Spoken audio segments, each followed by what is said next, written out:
Brief history of Tang Dynasty. In 581, the Sui dynasty reunifies China after 4 centuries of division. Emperor Yang overextends the state's resources with grand infrastructure projects. Disastrous military campaigns in Korea leave the imperial army in shambles. Punitive taxation and forced labor trigger a wave of terminal anarchy. Li Yuan, a cousin to the emperor, capitalizes on the chaos in 617. Li Yuan's daughter raises thousands of troops to support the rebellion. Li Yuan occupies the capital, initially acting as a regent. The Sui ends in 618 when the final emperor is murdered by his own general. Emperor Gaozu formally establishes the Tang dynasty in 618. The early years are spent in grueling pacification of rival rebel leaders. Gaozu adopts the Sui's equal field system to stabilize the state. The dynasty begins with a pragmatic blend of Confucian and legalist efficiency. Li Shimin proves himself the brilliant military strategist of the family. Internal strife grows as Li Shimin's brothers fear his rising power. In 626, Li Shimin ambushes and kills both of his brothers. Shortly after the incident, Li Shimin forces his father's abdication. Despite the violent coup, Taizong becomes one of China's greatest rulers. His Zhengguan reign is defined by his willingness to heed criticism. Taizong expands the Fubing system of conscripted farmer soldiers. Under Taizong's rationalized governance, the bankrupt treasury is restored.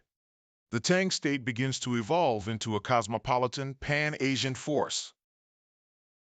The institutional foundations of the empire are perfected and expanded. Economic stability leads to a boom in the empire's population.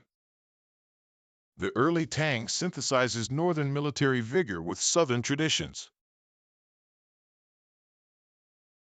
The Central Secretariat is responsible for drafting the emperor's policy. The Chancellery reviews and has the power to reject imperial edicts.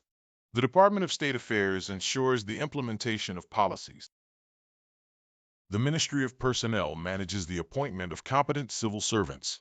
The Ministry of Revenue handles census taking and vital tax collection. The Ministry of Rights manages diplomatic relations and the state exams.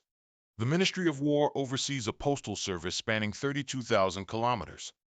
The Ministry of Justice provides judicial oversight across the empire. The Ministry of Works manages construction and standardizes measures. Territorial organization remains the foundation for Chinese local government today. The censorate audits the bureaucracy to prevent corruption and fraud. The Tang Code standardizes penalties and influences all of East Asia. The equal field system grants land based on a household size. The system prevents landed elites from expanding their estates unchecked. The Zhou tax requires a standard grain payment per adult male. The Yong tax consists of 20 days of annual corvée labor. The Diao tax is paid in silk or hemp fabric to the state. This system allows the state to maintain a massive army at low cost. Emperor Gaozu establishes imperial mints to create a standard coinage. High-value trade often utilizes silk alongside copper currency. Agricultural productivity leads to a massive population boom. The assumption of egalitarian landholding simplifies tax collection. A view of the thriving, unified Tang heartland. By 700 CE, the empire supports over 50 million residents. She uses Buddhism to portray herself as the future Buddha. Religious patronage helps her bypass traditional Confucian gender barriers. She expands the Kurju examination system to include men of humble origins. Exams shift from rote memorization to testing logic and governance. She introduces military and palace exams to further diversify the elite. Meritocracy allows the scholar gentry to challenge the old military aristocracy. Commoners gain the prestige necessary for marriage into elite clans. Though deposed in 705, her reforms lay the foundation for the High Tang. The Tang reaches its peak of influence under Emperor Xuanzong. Chang'an is a masterpiece of urban planning with 110 walled wards. The city is the world's largest, housing nearly 2 million people. The elite engage in archery and polo, inspired by Central Asian cultures. Foreign music, fashions, and Western styles become highly popular. Chang'an becomes a global center of learning for students across Asia. Nestorian Christianity arrives in 635, adopting local Buddhist terminology. Manichaeism gains followers through its blend of different religious icons. Judaism and Islam become established in major ports in northwest cities. The Silk Road brings exotica from Persia, Vietnam, and Indonesia. Chinese silk and tea flow toward the Mediterranean and Near East. Buddhism remains the most influential import, stimulating grand architecture. Woodblock printing is developed primarily in Buddhist monasteries. Printed in 868, the Diamond Sutra is the world's earliest dated book. The scroll includes the world's oldest dated book illustration. Monkey Singh creates the world's first clockwork escapement in 725. Taoist alchemists accidentally discover gunpowder during the 9th century. Cool halls utilize water-powered air conditioning for the emperor. Tang engineers collect natural gas into cylinders to use as fuel.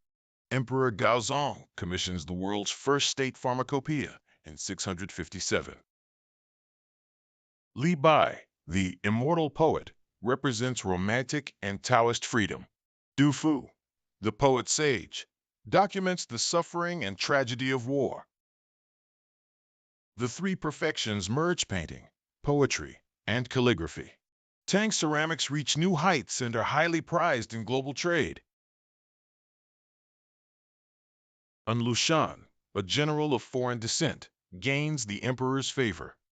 The state increasingly relies on professional armies under regional governors. In December 755, An Lushan launches a cataclysmic rebellion. Rebel troops capture the eastern capital and declare a new dynasty. As rebels approach Chang'an, the imperial court flees in terror. Angry guards blame the Yang family for the rebellion and demand their deaths. Xuanzong is forced to order the execution of his beloved consort. The Tang eventually suppresses the uprising with the help of foreign mercenaries. The 8-year war causes catastrophic loss of life and infrastructure. Central authority is shattered as provincial governors gain autonomous power. Many regions become autonomous, passing commands down hereditarily. Although the rebellion ends in 763, the empire never fully recovers. Chancellor Yang Yan recognizes the old tax system is no longer viable. The two-tax system, 780 CE, consolidates levies into biannual payments. Taxes shift from a head tax to a tax on land and wealth. The old corvée labor system is abolished in favor of wealth-based taxes. The court enforces a monopoly on salt to supplement revenue. Salt revenue stabilizes the treasury and allows a brief recovery. Emperor Xuanzong temporarily crushes several regional military rebellions. The court is plagued by the newly factional strife between bureaucrats. Palace eunuchs gain control over the military and imperial edicts. In 845, thousands of monasteries are destroyed to reclaim their wealth. Violent anti-Buddhist persecution seeks to bolster the failing state treasury. Internal rot and decentralization leave the empire vulnerable to shocks. Emperor Wenzong attempts a coup to slaughter the powerful eunuchs. The plot misfires in 835, leading to a counter-coup and a massacre. For the rest of the dynasty, the emperors remain puppets of the palace eunuchs. Severe drought and famine trigger new waves of popular unrest. Huang Chao, a failed exam candidate, leads a massive peasant rebellion. Rebel forces plunder southern cities before turning toward the capital. In 881, Huang Chao sacks Chang'an, forcing the emperor into exile. The Tang defeats Huang Chao in 884 with the help of Turkic chiefs. The former rebel Zhou defects to the Tang, gaining immense power. Central authority is shattered as warlords compete for the remains. In 907, the last Tang ruler is forced to abdicate the throne. The Tang falls, but its administrative and cultural legacy remains eternal.